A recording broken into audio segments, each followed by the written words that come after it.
friends, so we are here to continue with our learning about ecology. We've learned a lot about ecosystems, so now we're going to go ahead and make that transition into connecting some of that knowledge to food webs and food chains. In order to do that, we need to be able to classify the organisms within an ecosystem according to the function they serve. So we'll be talking about producers, consumers, and decomposers today, and how all of those play a role within our food chains and food webs. As always, make sure that you're pausing and rewinding as you need, so that way you can have appropriate understanding. And just like in past videos of this unit, we have a similar setup. You're going to be taking some notes at the beginning that correspond to the video, and then you'll have some application activities. Those notes are here. These are the notes that are also connected within the Google Drive activity that's right below this canvas.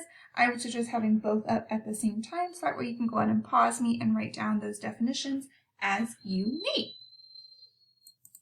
All right, so let's start with what is a food chain. So a food chain is a path that energy and nutrients follow in an ecosystem.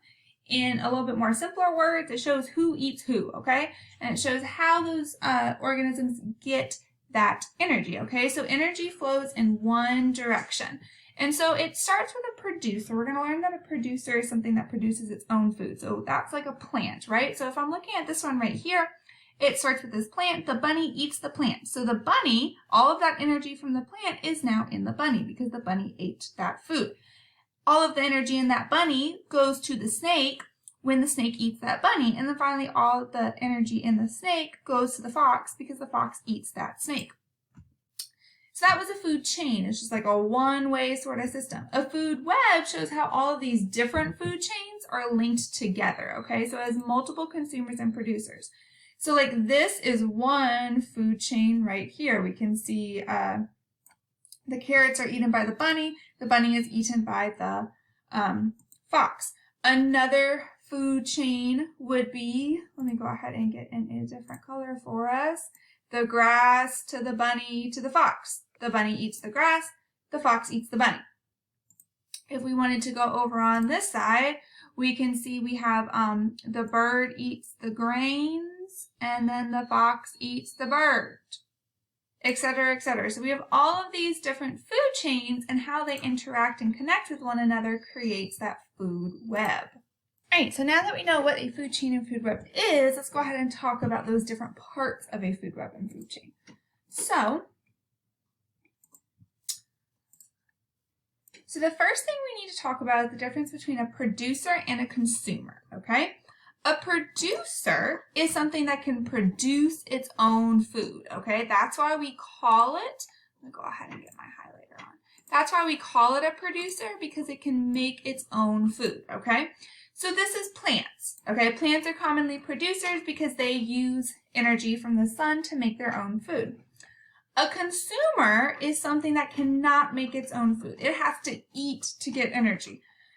I cannot just go sit out in the sun and my tummy's going to get full. I have to eat something to get energy, right? So we are consumers versus a plant can just be out in the sun, get some water, and it can make its own food. And so, for example, you know, we have that sunlight, we have that sunflower, and so those leaves on those plants are able to make that food through photosynthesis. Whereas a consumer, again, they have to eat. Like a rabbit's diet, a rabbit has to eat those fresh fruits and vegetables in order to get energy. And then we have something called decomposers. And so decomposers are organisms that break down dead plants and animals. Bacteria is a common form of this. This is why bread rots, because that bacteria is breaking down that energy. Mushrooms are a type of decomposer. They feed on things that are already dead, and they use that to get energy. Worms as well.